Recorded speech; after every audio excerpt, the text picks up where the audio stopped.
Peace, people. Welcome back to another episode of The Rough Draft. I am your host, Kevin Alberto Savio, and in this particular episode, I would like to do, in honor of Latino Heritage Month, talk to you about my two-book series, Raise Your Brown Black Fists. Now, Raise Your Brown Black Fist is a two-book series that I've written. There's book one and there's book two, and they are actually based on article series that I had written for an online magazine back in the day. For those of you who missed the first episode, I am actually originally from New York City, Brooklyn in the house. Back at the end of 2006, I actually relocated to Richmond, Virginia. Um, at that time when I relocated, I actually started writing for an online magazine that I shall leave nameless for this particular point. For that particular online magazine, I ended up writing for them for about a year and a half from '07 to '08. August of '08. And while I was writing for these people, one of the main things I did, I ended up writing two article series for them that are actually very well received while it was posted on the internet. The first online essay series that I'd written was called Black versus Brown, and it basically talked about this alleged beef between the African American and Latino communities, how much really bullshit it is, and putting that supposed beef in its proper historical perspective. What actually sparked me to write that was actually I used to read one of the two black newspapers that they had in Richmond, and in their letters to the editor, I would see a number of African Americans writing some rather derogatory letters, basically blaming the Latino community in Richmond for the plight of the black community, which me personally thought was very stupid, considering that saying, you live in the South and white people have been fucking you over since even before this country was a country.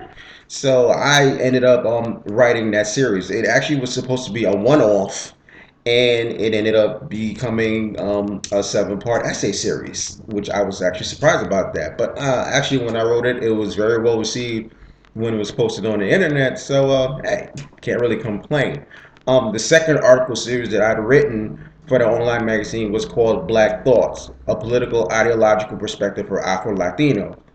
In that particular essay series, I basically talked about why Latinos of African descent or Afro Latinos should embrace the ideology of Pan Africanism and Black nationalism. So that particular article series also was about seven parts long.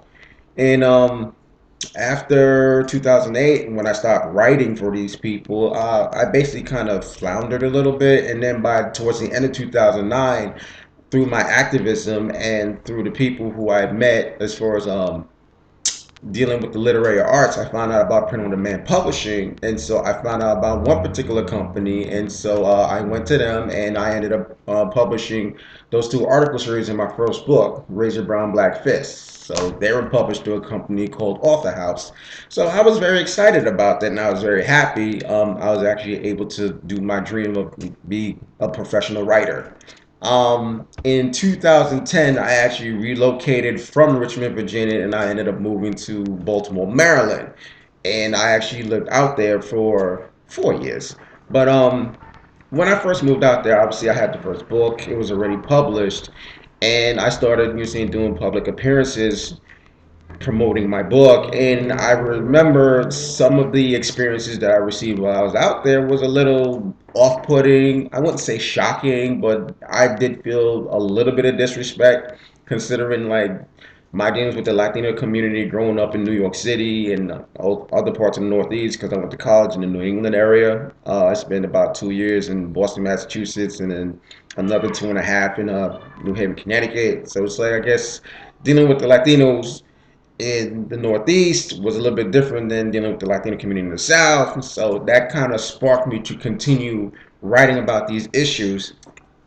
And so that's how I ended up writing my second book, so Raise Your Brown Black Fist 2. So Raise Your Brown Black Fist 2 was actually based on the Black Thoughts article series, in which I had the original seven series and I added about nine more unpublished papers. So now it is a total of 16 parts of that essay series. So I was very happy about it. Um, I give a lot of political thoughts to it.